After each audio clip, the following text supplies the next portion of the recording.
Seigneur. Au nom du Père et du Fils et du Saint-Esprit. Amen. Samedi 6 mars 2021. Nous continuons dans cette démarche vers Pâques. L'évangile d'aujourd'hui, selon Saint Luc. En ces temps-là, les publicains et les pécheurs venaient tous à Jésus pour l'écouter. Les pharisiens et les scribes récriminaient contre lui. Cet homme fait bon accueil aux pécheurs et il mange avec eux. Alors Jésus leur dit cette parabole. Un homme avait deux fils. Le plus jeune dit à son père, Père, donnez-moi la part des fortunes qui me revient. Et le père les partagea les biens. Peu de jours après, le plus jeune rassemble tout ce qu'il avait et partit pour un pays lointain, où il a dilapida sa fortune en menant une vie de désordre. Il avait tout dépensé. Quand une grande famine survint dans ce pays, il a commencé à se trouver dans les besoins. Il alla s'engager auprès d'un habitant de ce pays, qu'il envoya dans ses champs garder les porcs. Il aurait bien voulu se remplir le ventre avec les gousses que mangeaient les porcs, mais personne ne lui donnait rien. Alors il rentre en lui-même et dit, Combien d'ouvriers de mon père ont du pain en abondance, et moi ici je meurs de faim. Je me lèverai, j'irai vers mon père, et je lui dirai, Père, j'ai péché contre le ciel et envers toi. Je ne suis plus digne d'être appelé ton fils. Traite-moi comme l'un de tes ouvriers. Et il se leva et s'en alla vers son père. Comme il était encore loin, son père l'aperçut et fit ceci de compassion. Il courut se jeter à son cou. Il les couvrit de baisers. Le fils lui dit, Père, j'ai péché contre le ciel et envers toi. Je ne suis plus digne d'être appelé ton fils. Mais le père dit à ses serviteurs, Vite, apportez les plus beaux vêtements pour l'habiller. Mettez-lui une bague au doigt et des sandales aux pieds. Allez chercher les beaux gras, tuez-les, mangeons et festoyons, car mon fils, que voilà, était mort. Il est revenu à la vie. Il était perdu, et il est retrouvé. Et ils commencèrent à festoyer. Or, le fils aîné était au champ. Quand il revint, il fut près de la maison. Il entendit la musique et les danses. Appelant un des serviteurs, il s'informa de ce qui s'est passé. Celui-ci répondit, Ton frère est arrivé, et ton père a tué le beau gras, parce l'a retrouvé ton frère en bonne santé. Alors le fils aîné se mit en colère et refusait d'entrer. Son père sortit les supplier, mais il répliqua à son père, Il y a tant d'années que je suis à ton service sans avoir jamais transgressé tes ordres, et jamais tu m'as donné un chevreau pour festoyer avec mes amis. Mais quand ton fils, que voilà, est revenu, après avoir dévoré ton bien avec des prostituées, tu as fait tuer pour lui les beaux gras. Le père répondit, Toi, mon enfant, tu es toujours avec moi, et tout ce qui est à moi est à toi.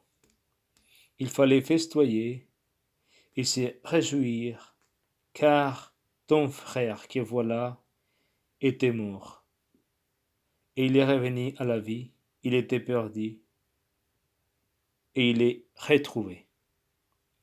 Acclamons la parole de Dieu. Louange à toi, Seigneur Jésus.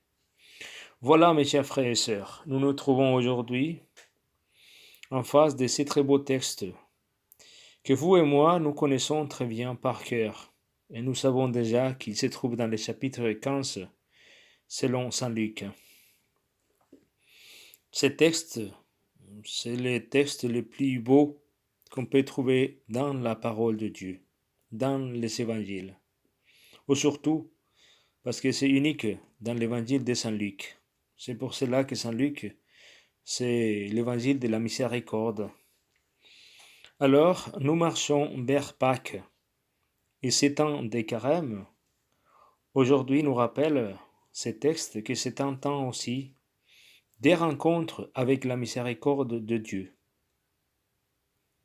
Voilà, nous ne méritons pas la miséricorde de Dieu, comme le fils qui s'est allé de sa maison, mais après, il s'est repenti, il vient chez son père.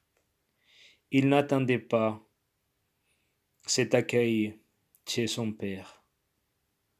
Voilà pour nous aussi. Peut-être ça nous ferait de bien penser à une bonne confession. Dieu serait comme ce père-là, à bras ouverts, qui veut nous rendre encore plus dignes de lui. Nous ne méritons pas sa miséricorde. Tout est grâce et tout est gratuité de la part de Dieu pour chacun d'entre nous. Alors, contemplons l'attitude du premier fils, celui qui s'en va loin de lui. Il a reconnu son péché, il est revenu. Il a trouvé le pardon de son père. Mais voilà l'étonnement. L'autre frère, il était en colère parce que son frère était revenu. Il était jaloux. Et voilà les deux attitudes. Peut-être nous sommes comme lui aussi. On se justifie toujours. Ah, je travaille beaucoup, je mérite tout ça, je suis toujours là. Mais parfois on est prêt chez nous, dans nos familles, mais très loin par rapport à nos sentiments. Peut-être nous sommes aussi comme ses frères, soi-disant, oui, casaniers, responsables, mais où est notre cœur? On demande beaucoup, mais on donne très peu. Alors, voilà, mais c'est à nous aussi de nous poser cette question. Comment Dieu, il m'aime? Comment Dieu, il m'attend toujours avec les bras ouverts pour me donner toujours ces soins que je ne trouve chez personne. Dieu me connaît, Dieu m'attend, et c'est lui qui me relèvera de tous mes péchés, de mes angoisses. Confions en lui. Que cette miséricorde nous donne aussi l'envie d'aimer de plus en plus Dieu et surtout de rester près de lui en accueillant cet amour débordant qu'il nous offre. Il nous offre cet amour débordant dans les sacrements, surtout dans l'Eucharistie. Prenez et mangez. C'est moi. C'est moi qui te nourris, ton corps et ton âme. Que Dieu Tout-Puissant nous donne cette grâce, nous donne un cœur attentif aussi, et surtout, qui nous aide à nous rendre compte de nos torts pour nous rectifier devant Dieu notre Père et devant nos frères.